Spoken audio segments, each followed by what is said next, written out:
ఎంతమందికి మన జీవితంలో there are some people that are jealous of you? Are there any people that are jealous of you? Or should I ask it like this? Are you jealous about anybody? No? చూద్దాం. I'll show you the signs of jealousy. చూడండి, ఈ వాక్యం అంటే అందరికీ nobody wants to accept కదా.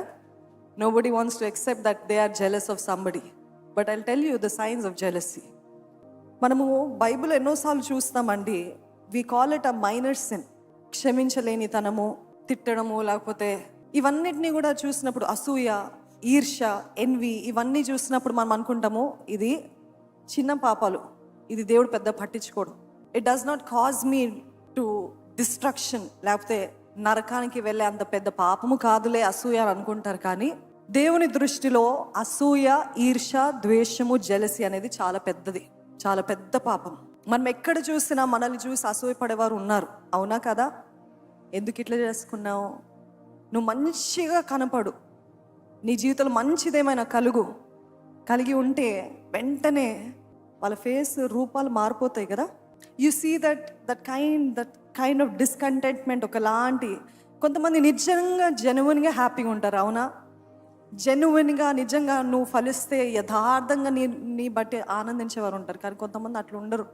If you see jealousy, బయట వారు ముక్కు మొహం తెలియని వారు పలానా వాళ్ళు సక్సీడ్ అవుతున్నారంటే ఓ వాళ్ళు ఎంత గొప్ప వాళ్ళు ఏదో సాధిస్తున్నారు, వాళ్ళు ఎంత కష్టపడుతున్నారు అనుకుంటారు కదా. కానీ అసూయ ఎక్కడ స్టార్ట్ అవుతుంది తెలుసా అండి? మన పక్కనున్న వారి దగ్గర నుండే, మన కుటుంబంలో ఉన్న వారి నుండే, మనము ఎంతో ప్రేమించి నమ్మి అన్నీ చెప్పిన వారి దగ్గర నుండే అసూయ స్టార్ట్ అవుతుంది. ఎంతమంది అటువంటి రీతి అనుభవిస్తున్నారు? Siblings rivalry. ఎందుకు రైవల్రీ? వాడు నాకంటే గొప్పగా ఉన్నాడు, తను నాకంటే గొప్పగా ఉంది. ఒక అన్నదమ్ముల మధ్యలో ఎందుకు రైవల్రీ? నా తమ్ముడు నాకంటే గొప్పగా సక్సీడ్ అవుతున్నాడు. ఒక అక్క చెల్లెల మధ్యలో ఎందుకు? అందరు తన్నే మెచ్చుకుంటున్నారు, నన్ను మెచ్చుకోవట్లేదు. అసూయ ఎట్లుంటుంది అంటే మిమ్మల్ని తొందర పెడుతుంది. ఫలానా వాళ్ళు చేసేది వెంటనే నువ్వు కూడా చేసి చూపించాలని మిమ్మల్ని తొందర పెడుతుంది, అవునా? ఎంతమంది అగ్రీ చేస్తారు? Is there anybody who can agree? It will hasten you. తొందరగా నువ్వు కూడా వాళ్ళలాగా చేయి, నువ్వు కూడా ఇది చేయి అది చేయి అని మిమ్మల్ని తొందర పెడుతుంది. Are you envious if somebody is succeeding? మరి ముఖ్యంగా నిజంగా నేను చెప్పాలంటే దేవుని హృదయంలో, దేవుని దృష్టిలో ఎవరు సక్సీడ్, ఎవరు సక్సెస్ఫుల్, ఎవరు నిజంగా సఫలత కలిగిన వారు అని అంటే యథార్థమైన, నిష్కలంకమైన, child like heart. That's what God loves. హల్లెలూయా. నిజంగా యథార్థంగా ఎవరైనా మంచి కార్యము చేస్తున్నారు, వారికి అప్రిసియేషన్ వస్తుందంటే నిజంగా దేవుని ఫేవర్ ఏమో, నిజంగా వారు కష్టపడిన దానికి వారికి తగినది అని యథార్థంగా మీరు వారిని అప్రిషియేట్ చేయగలిగితే that is what God likes. అసలు అసూయ ఎవరు పడతారు? అది ఎక్కడి నుండి వచ్చిందంటే అపవాదికి ఇంకో పేరుంది. వాడి పేరేంటి? సాతాను. సాతానుకి అర్థం ఏంటి గ్రీక్లో? డయబ్లోస్ అంటే అక్యూజర్, నేరారోపణ చేసేవాడు, ఎప్పుడు చూసినా పగబట్టేవాడు, స్లాండర్. అసూయలో ఇంకో భాగం కూడా ఉంటుంది, పగబడుతుంది. అసలు ఎందుకండి ఇన్ని చాతబడులు చేస్తారు? ఎవరికైనా తెలుస్తుందా ఎందుకు చాతబడులు చేస్తారు? అసూయ. వాళ్ళు నాకంటే, మా కుటుంబం కంటే గొప్పగా ఉండటానికి వీల్లేదు, వారు మాకంటే సంపాదించడానికి వీల్లేదు, వారి కుటుంబము, వారి పిల్లలు చెల్లా చెదురు అయిపోవాలి అని ఎందుకు చేస్తారు? ఒకరి నాశనము కోరేదే మెల్లగా స్టార్ట్ అవుతుంది. ఈరోజు I want to show you very quickly సామెతలు 27వ అధ్యాయము 4వ వచనము. సామెతలు 27వ అధ్యాయము 4వ వచనము. కోపము క్రూరమైనది, నీచమైనది, అది నాశనం కలుగజేస్తుంది. కానీ అసూయని ఎవరు తట్టుకోగలుగుతారు? కోపం క్రూరమైనదంట, నాశనం కలుగజేస్తుందంట. కానీ అసూయ ముందు who can stand in front of jealousy అని రాయబడి ఉందండి. What are the signs of jealousy? నిజంగా అసూయకి కొన్ని ఇట్లా చూసిన వెంటనే మనకు అర్థమైపోతుంది. Now you all recognize if you have it or if somebody around you has it. మొట్టమొదటి సైన్ ఏంటంటే మీకంటే when others are doing better and you just cannot stand it. When others are doing better than you, నీకంటే కొంచెం మెరుగైన వారుగా, నీకంటే కొంచెం ఒక అడుగు ముందుకు వేస్తుంటే వారిని చూసి తట్టుకోలేదంట. ఇస్సాకుకి ఎన్నో ఆస్తులు, తను చేసినంత సఫలత పొందుతున్నాడని చూసి ఆదికాండము 26వ అధ్యాయంలో రాయబడింది ఏంటంటే అతనికి ఆస్తుయు, గొడ్లు, దాసులు గొప్ప సమూహం కలిగినందున ఫిలిస్తీయులు అతని అందు అసూయపడిరి. ఎందుకంట ఈరోజు మీ కుటుంబాల్లో కూడా చూస్తారు కదా, చాలామంది బంధువులు ఎవరు ఉంటారండి, అసూయపడేవాళ్ళు. మీ జీవితంలో మీరు సక్సెస్ఫుల్ అవుతున్నారంటే, మీ జీవితంలో ఏమైనా ప్రయత్నాలు చేస్తూ దాంట్లో కొంచెము జయం కలుగుతుందంటే వారికి ఏం కలుగుతుంది? మొట్టమొదటిగా అసూయ. When you see others doing better and you just cannot stand it. రెండవది ఏంటిదంటే జెలసీ, అసూయ. ఇతరులు సంతోషంగా ఉంటే దానికి కొంచెం దుఃఖం కలుగుతుందంట, అటువంటి వారికి దుఃఖం కలుగుతుందంట. Jealousy is sad at the happiness of others, especially when the happiness is because of their success. Do you have anybody around you? అటువంటి వారు ఉంటే మీరేం భయపడకండి.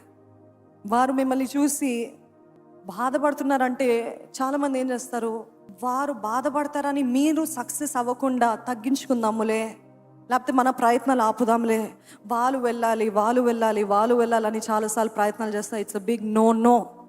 అర్థమవుతుందండి? మీరు మంచి హృదయంతో వారు బాధపడతారు, సరేలే నేను తగ్గించుకుందామా అని అనుకుంటున్నారు అనుకోండి, వారు మిమ్మల్ని తొక్కి కూడా వెళ్ళిపోతారు. అది వాళ్ళకి ప్రాబ్లం కాదు, కానీ మీరు చేయకుండా సాధించకుండా ఉన్న చోటనే ఉండిపోతారు. జాగ్రత్త. ఇక్కడ చూసినట్లయితే మీరు సంతోషంగా ఉంటే అది సంతోషంగా ఉండేది కాదు, అసూయ. మీరు ఆనందిస్తే ఆనందించేది కాదు, మీరు ఆనందిస్తే బాధపడేది అసూయ. చూడండి, చాలామంది దేవుని మహాకృపను బట్టి నాకు అటువంటి అత్తయ్య గారు లేరు, కానీ మా అత్తయ్య గారు అయితే నేను నా భర్త చక్కగా నవ్వుకుంటూ ఆడుకుంటూ కలిసిమెలిసి మేము ఉంటే తను నవ్వుతూ ఉంటారు. ఏం నవ్వుతున్నారు అని అంటే, మిమ్మల్ని చూస్తుంటే ఎంత ఆనందంగా ఉంది తెలుసా అని అంటారు. కానీ I wish it was true for all families, but it is not. ఎందుకంటే చాలామంది కుటుంబాల్లో తన కొడుకు తన కోడలతోటి కలిసి మెలిసి ఆనందంగా ఉన్నారంటే ఇక్కడ ఈవిడకి మంట కలుగుతూ ఉంటుంది కదా, గుండె మండిపోతూ ఉంటుంది. మరి ఎందుకు వివాహం చేయాలి అసలు? నిధైర్యం పెట్టుకోవచ్చు కదా, కొడుకుని పెట్టరు. సమాజం కోసం వివాహం చేస్తారు. కానీ ఇక్కడ జరిగింది ఏంటి చూడు, నీ భార్య ఆనందంగా ఉంది, ఎట్లాకైనా చిచ్చులు పెట్టాలి ఇప్పుడు వాళ్ళ మధ్యలో కదా. చాలామంది అత్తయ్యలు అలా ఉంటారు. అటువంటి క్రైస్తవ అత్తయ్యలు ఎవరు ఉన్నట్లయితే ఈరోజే మారు మనసు పొందునుగాక.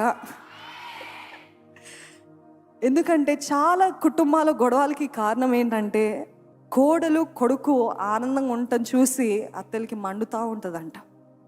అదే రీతిగా if it's your colleague, if it's your friends, if it's somebody around you, when you're happy they just can't stand it, when you're yourself they cannot stand it. అవునా?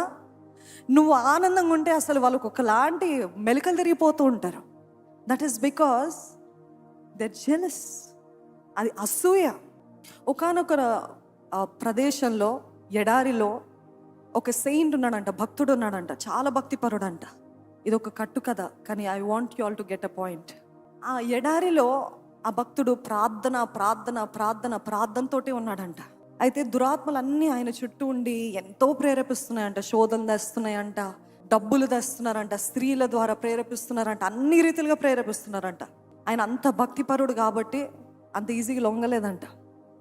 లొంగకపోతే వెంటనే ఈ దురాత్మలంట హెడ్ దగ్గరికి వెళ్ళాయంట. అంటే అపవాది దగ్గరికి వెళ్ళి, ఈయనని ఎంత చేసినా ఆయన లొంగట్లేదు, వాట్ కెన్ వి డూ అని అంటే, ఫాలో మీ అన్నాడంట. ఆ మెయిన్ హెడ్ ఫాలో మీ అని చెప్పి, ఇంత భక్తిపరుడుగా ఉన్నాడు కదా, ఆయన చెవులో పోయి, నీకొకటి తెలుసా, ఈరోజే నీ అన్నయ్య ఒక బిషప్గా మారాడు అని చెప్పాడంట. అప్పుడు ఈయనలో గుండె మండిపోయిందంట. దేనితోటి?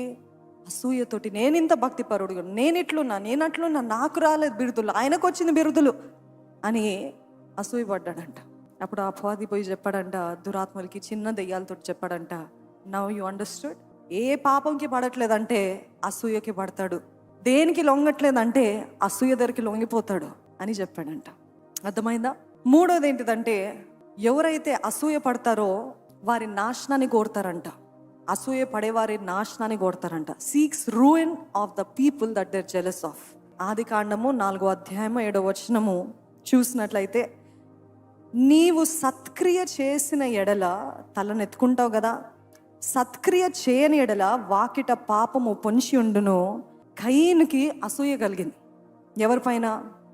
హేబెల్ పైన. బైబిల్ అంతా చూసినట్లయితే అసూయ ద్వారా ఎంత క్రూరమైన కార్యాలు మనుషులు చేస్తారో మీరు గమనించగలుగుతారు.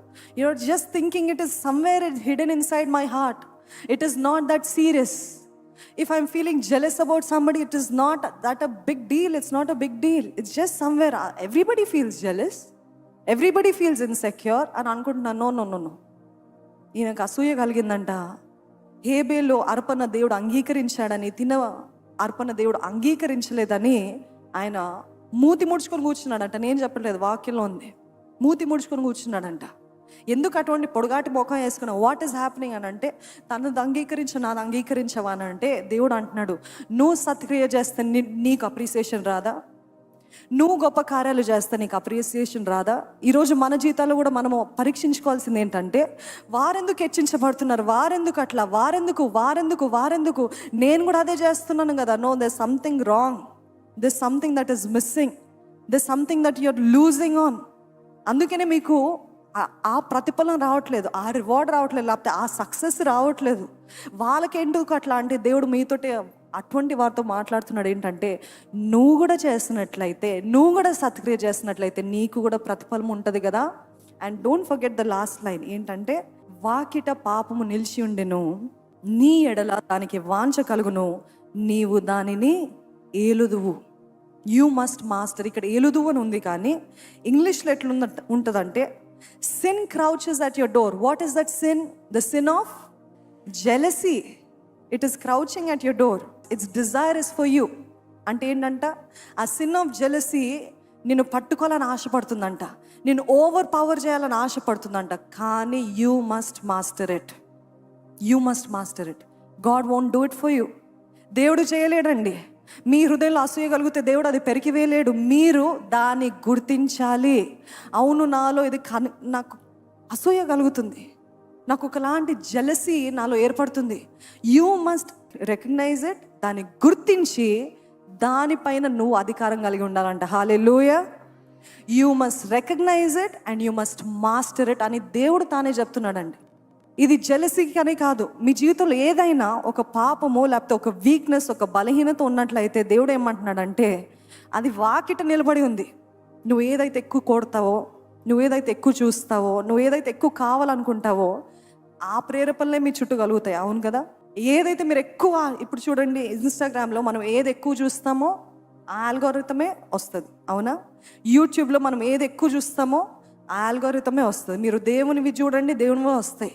లేదు నాకు ఫలానా ఈ డిజైన్ కావాలి, లేకపోతే ఈ హెయిర్ స్టైల్ కావాలి, what ever you search, that is what you get. And that is how మన ఆత్మీయ జీవితంలో కూడా మనం ఏదైతే ఎక్కువ కోరుతుంటామో అదే మన చుట్టూ మనకి ప్రేరేపణలు కలుగుతాయి. కానీ దేవుడు ఏమంటున్నాడంటే, you must master it. Hallelujah. You must master it. You must overpower it. కయీను ఏబెలు ఏం చేస్తాడు? He could not control his emotions.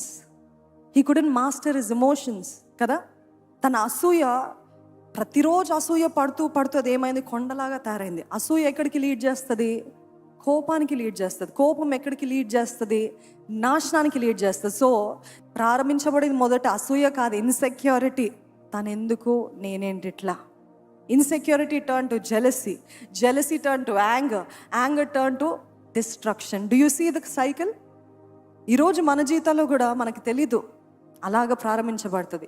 కానీ అది చిన్నగా ఇన్సెక్యూరిటీగా ఉన్నప్పుడే, అసూయగా ఉన్నప్పుడే దానిపైన నువ్వు అధికారము కలిగి, ఆ ఎమోషన్స్ పైన, ఆ భావోద్వేగాల పైన నువ్వు అధికారం కలిగి నువ్వు దాన్ని జయించినట్లయితే నిశ్చయముగా నువ్వు అన్ని విషయాల్లో జయము పొందుకుంటావు. ఆమేన్.